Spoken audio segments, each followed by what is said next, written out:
예, 반갑습니다. 이번에는 지나가다가 투입니다. 3가 됩니까? 이 화이트 클로버를 발견을 했습니다. 이게 이제 우리 어릴 때 여기 이제 꽃이 하얗게 피면 요 줄기 있지 않습니까?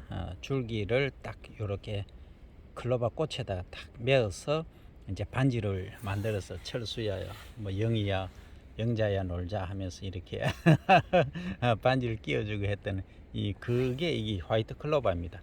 그래서 요게 이제 꽃이 하얗게 피는데 그 일설에 의하면 왜 이게 잎이 요거는 지금 3개인데 4개면 행운을 상징하느냐, 다들 아시는 바대로 나폴레옹이 말 타고 가다가 화이트 클로버에서 잎이 4개인 것을 발견한 거죠. 다 3개인데 그래서 고개를 숙였더니만 총탄이 자기 머리 위로 지나갔다 해서 행운을 상징한다 해서 이제 어릴 때 책가피 속에 이런 거 4개짜리 많이 찾아서 이제 넣고 했죠.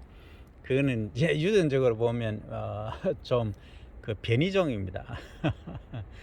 변이종인데 그게 이제 유래는 그렇게 됐습니다. 그래서 이런 것들이 이제 있으면은 가수원이나 이제 이렇게 심어 놓으면 뿌리 혹이 있거든요. 뿌리 혹 속에 이제 글루균이라는 게 있습니다. 빨강색 핑크빛 띄는데 걔들이 있으면은 공중에 있는 질소를 고정해서 얘가 자라거든요. 그러니까 이 질소 성분이 많습니다. 공기 중에는 78%나 있지만 이 식물들은 이용을 못 하거든요. 비가 온다든지 했을 때 이제 거기서 녹아서 이제 내려와서 식물이 자라긴 하지만, 그래서 이게 글루균 자체가 뿌리에서 이제 양분을 흡수하고 또 지는 또 여기 잎에서 이제 광합성을 해서 내려보내는 걸로 결국은 이제 탄수화물을 당을 먹지 않습니까?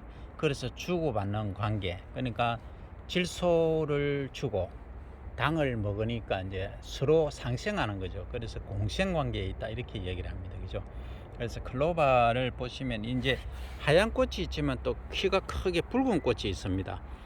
예, 그것은 우리가 이제 레드 클로바 이렇게 얘기를 하는데, 레드 클로바는 키가 많이 큽니다. 이런 것들을 우리가 잘 사료작물이라든지 활용을 하는데, 제가 오늘 말씀드리고 싶은 것은 가수원에 이 화이트 클로바를 심으면 어떻게 되는가. 지난 시간에 제가 키위에 관해서 취재를 한 적이 있는데, 가수원에 이 화이트 클로바를 심어 놓으면은 이게 화이트 클로바가 빨리 잘 번지죠. 그러니까 번식력이 아주 뛰어납니다. 처음에 이만큼 있다가 뭐 쫙 번져가죠.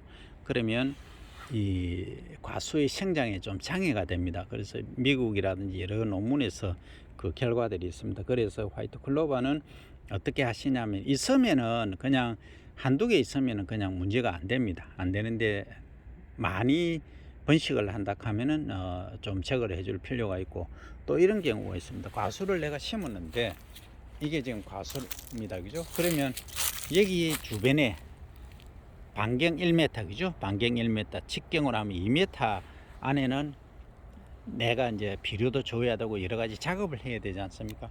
그 주변만 철저히 관리를 해 주시면 됩니다. 그래서 맹문동도 제가 설명을 드린 적이 있는데, 맹문동도 마찬가지입니다.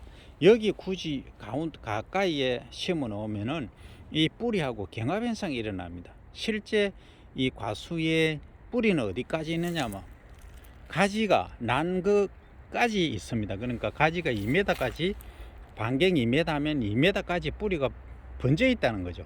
그렇지만 그 뿌리는 다 우리가 보호해 줄 수가 없습니다. 그래서 최소 반경 1m, 그러니까 직경 2m 정도까지는 맹문동이라든지 이 클로바를 심지 않는 부직포로 쓴다든지 좀 덮어서 잡초를 방지하는 그러한 방법을 쓰시기를 권해드립니다.